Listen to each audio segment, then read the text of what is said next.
और आज के अब तक में अब वक्त हो चला है 9:32 का और रात 9:32 पर हम प्रोग्राम अब तक में देश दुनिया की बड़ी बड़ी खबरों से आपको बाखबर करेंगे। जम्मू कश्मीर की सियासत पर भी नजर डालेंगे, जम्मू कश्मीर के हालात पर भी नजर डालेंगे, जम्मू कश्मीर में ये क्या हो रहा है इसको भी हम आपको साथ, इस मामले को लेकर भी हम साथ चलेंगे। और साथ साथ में फायर एंड इमरजेंसी सर्विस के मामले में भी बड़ा ब्रेक थ्रू आ रहा है। ये सब मामलात रहेंगे प्रोग्राम अब तक में, लेकिन शुरुआत सियासत से और सियासत में पड़ाव मैदान जम्मू का। और जम्मू में नेशनल कॉन्फ्रेंस ने अगला लाएअमल तैयार करने की शुरुआत की।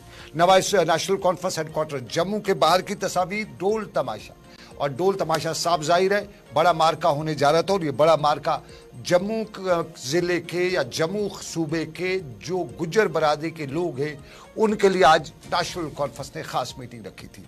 जम्मू के इस मार्के में मियां अल्ताफ साहब की मौजूदगी, गुज्जर बरादरी का होना साफ बयान कर रहा था कि ये मामला जो है आने वाले इंतखाबात के साथ जुड़ा हुआ है।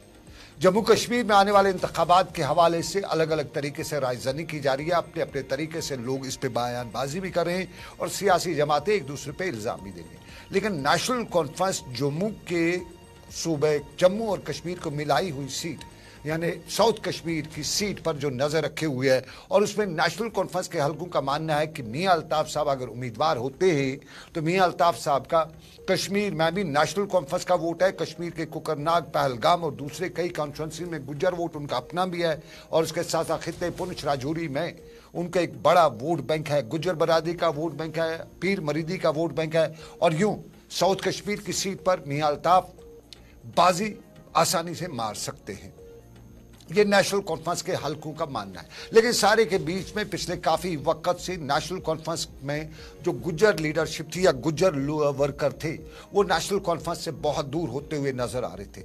उसकी कई वजूहत थी और सबसे बड़ी वजह यही थी कि अक्सर गुज्जर कबीले के लोगों का एक इल्ज़ाम रहा करता है कि नेशनल कॉन्फ्रेंस इंतखाबात के वक्त उन्हें याद करती है, उनके वोट की बात करती है, मुंडी को वोट दो, ये बड़ा पहला नारा होता है। लेकिन जैसे इंतखाबात खत्म होते हैं नेशनल कॉन्फ्रेंस की लीडरशिप गुज्जर लोगों के लिए, गुज्जर बरादरी के लोगों की वो इज्जत, वो एहतराम नहीं करते हैं जिसका उन्हें वादा दिया जाता है। और इज्जत और एहतराम के साथ गुज्जर बरादरी के मामलात को भी सुना नहीं जाता है।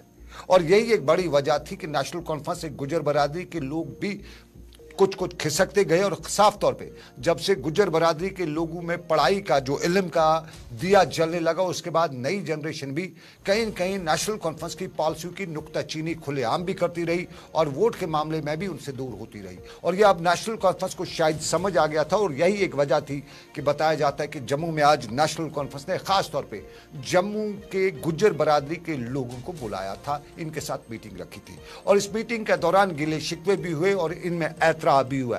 फारूक अब्दुल्ला से लेकर उमर अब्दुल्ला तक ने भी आज गुज्जर बरादरी से जब बात की तो एतराफ किया कि गलतियां माजी में हुई हैं। और फारूक अब्दुल्ला ने तो अपनी तकरीर में यह तक बता डाला कि माजी की गलतियां अब दोबारा उनकी कोई गुंजाइश नहीं है। उन्होंने फारूक अब्दुल्ला ने अपनी तकरीर में बताया कि जब 2014 के इंतखाबात हो रहे थे तब भी हमने लोगों को बताया था कि होशियार हो जाइए, होशियारी की ज़रूरत है, लेकिन तब लोगों ने संजीदगी नहीं दिखाई। और यूँ 2014 के इंतखाबात के बाद बीजेपी को जम्मू कश्मीर में आने का मौका दिया गया। और यहाँ फिर यहाँ की आवाम, यहाँ के लोग जो मुट्ठी में होते तो कुछ भी कर सकते थे, लेकिन रेत की तरह रहे तो रेत की तरह बह भी गए। और फिर उन्हें रेत की जब बात की तो रेत जम्मू कश्मीर के असासों की बात भी साथ में की और ये भी बता डाला कि जब से 2014 के बाद बाहर से जो लोग आए, बाहर से जो लोग यहाँ पे हुक्मरानी कर रहे हैं उनकी वजह से यहाँ के ठेके भी बाहर जाते हैं, मजदूर भी बाहर से लाए जाते हैं, नौकरियां भी बाहर जा रही हैं, यहाँ के बच्चे बेघर हो रहे, यहाँ के बच्चे बेकार हो रहे, बेरोजगार बैठे हैं। और फिर यहाँ के बच्चे जब बेघर होंगे, बेरोजगार होंगे और बेकार होंगे तो नशे के आदी होंगे, मंशियात के इस्तेमाल में मुब्तला हो चुके हैं। और अब सरकार की एक और मेहरबानी है कि डगर डगर गली गली शराब की दुकानें भी खोल दी है। और जम्मू में फारूक अब्दुल्ला ने अपने खताब में दिल्ली से लेकर जम्मू कश्मीर की सियासत में इल्ज़ामात की एक बौछार कर दी। और उन इल्ज़ामात में सबसे बड़ा इल्ज़ाम था कि गुज्जरों के साथ रिश्तेदारी है, गुज्जर अपने हैं और रिश्तेदारी में कभी कुछ हो जाए तो भूल चूक हो जाती है। ये फारूक अब्दुल्ला के आज के तकरीर का लुबे लुबा भी हो सकता है। तो यहाँ पे फारूक अब्दुल्ला ने क्या बताया वो आपको सुनाते हैं, थोड़ा सा बाद में उमर अब्दुल्ला का भी सब बताएंगे। आज सवाल नहीं है आज हमारा वजूद रहेगा या नहीं, उसका सवाल है। आज नहीं है कि मेरी सड़क बनी या नहीं, मेरा पानी आया या नहीं। आज सवाल है वजूद का। आज देखिए हाल क्या है। जैसे मियां साहब ने आपसे कहा, आप थोड़ी सी क्या कहते हैं रेत नहीं उठा सकते,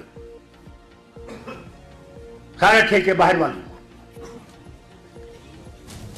मजदूर बाहर से। क्या हमारे लोग इतने बेकार हैं?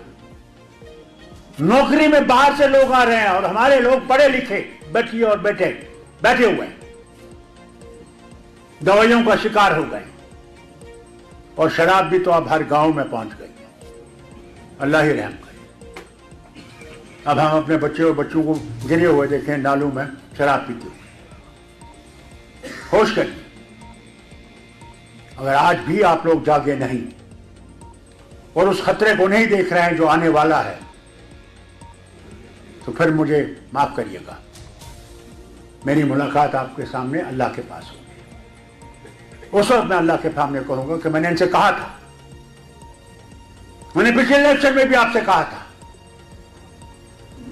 कि होश कीजिए, मगर जम्मू कश्मीर का अवाम बेहोशी में रहा। मैंने कहा था होश के नाखून लीजिए, लेकिन तब नहीं हुआ। लेकिन उमर अब्दुल्ला भी थे, और उमर अब्दुल्ला जो नेशनल कॉन्फ्रेंस के नायब सदर हैं, इन सभी मामलात पर भी बात की। उमर अब्दुल्ला ने राम मंदिर की बात भी की, राहुल के जुलूस की, राहुल की यात्रा की बात भी की, और फिर आगे वाले इंतखाबात में इत्तेहाद की बात भी की। और इत्तेहाद से लेकर सीट शेयरिंग के मामले पर उन्होंने बात की, करते हुए बताया कि फिलहाल तो दिल्ली दूर है, जब ऐसी बात होगी तब सोचा जाएगा, तब देखा जाएगा। लेकिन अभी जो है, अभी दूसरे मसाइल हैं, और इन मसाइल में जिस तरह से हमें घसीटा जा रहा है, हमारे साथ नाइंसाफियां हो रही है, अभी उन पे बात करनी है। तो उमर अब्दुल्ला ने जो बातें की, चाहे वो राम मंदिर के हवाले से बात थी, चाहे राहुल की यात्रा के हवाले से बात थी, चाहे वन नेशन वन इलेक्शन के हवाले से बात की, वहीं उमर अब्दुल्ला ने जम्मू कश्मीर की सियासत को भी फोकस में रखा हुआ था। आज हमारी हुकूमत नहीं है। इस हुकूमत को लताड़ना बहुत आसान है। इन्होंने किया ही क्या? नहीं दिया इन्होंने आपको फॉरेस्ट राइट एक्ट, सही बात है। नल लगाए जल नहीं दिया, बिल्कुल सही। इस कौम के लोगों के साथ क्या हाल हुआ, वो यादाश्त अभी ताजी है, जो रजौरी में हुआ, कुछ में हुआ पिछले दिनों। लेकिन हुकूमत को लताड़ने से हमारा, आपका और मेरा रिश्ता और ज्यादा मजबूत नहीं होगा। इनकी गलतियों को हमें दुरुस्त करना होगा जब हमारी हुकूमत आएगी। लेकिन उससे पहले इस रिश्ते को और ज्यादा मजबूत करने के लिए जो इससे पहले हमारी गलतियां थी, ये रिश्ता अगर और ज्यादा कमजोर हुआ, उसका खमियाजा नेशनल कॉन्फ्रेंस को भुगतना ही होगा। लेकिन हकीकत यह भी है कि नेशनल कॉन्फ्रेंस की कमजोरी से जम्मू कश्मीर कमजोर हो जाता है, और अगर हम इससे ज्यादा कमजोर हुए, हम तबाह हो जाएंगे। आप देख रहे हैं प्रोग्राम अब तक सनम के साथ लाइव नशरियात में, टेलीविजन पे आप हमें बराह रास्त देख रहे हैं, सोशल मीडिया के सभी प्लेटफॉर्म्स पर हमें देख रहे हैं, और अभी मुझे बताया जा रहा है कि फेसबुक पर इस वक्त हमारे साथ 1.2 के लाइव नशरियात में जुड़े हुए हैं। उन सब के लिए बताता चलूं कि अभी खबरें और भी हैं, क्योंकि इस पर रिएक्शन भी आया है। बीजेपी ने रिएक्ट किया उमर अब्दुल्ला को, और उसके साथ साथ दूसरे बड़े मामला थे, ड्रोन भी मिला है, ये सब कुछ होगा।